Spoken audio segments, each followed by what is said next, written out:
Labira, Iloilo, mabukal na ngalan mo. Sa tanang nga panahon, ikaw ang palanggaon.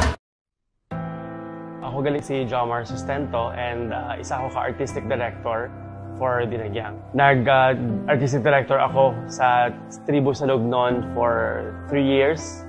And then 2019 and 2020 for Tribu Pagidaet. I do artistic direction and training as a coach for different municipalities, for different festivals. And we do that for a living. But since of this pandemic, nag-change of career kita. Currently, isa ako ka call center agent sa isa ka BPO company diri sa Iloilo. It's actually strange. Kaya kung isipon, pwede man ma-focus na lang sa obra mo. Pero it's something ginatawag ka sa Dinagyang.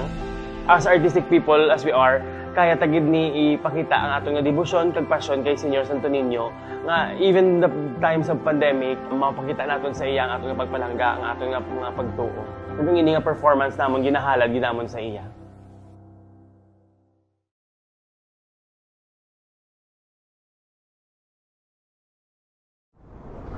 Pagpasalamat sa kabuganaan.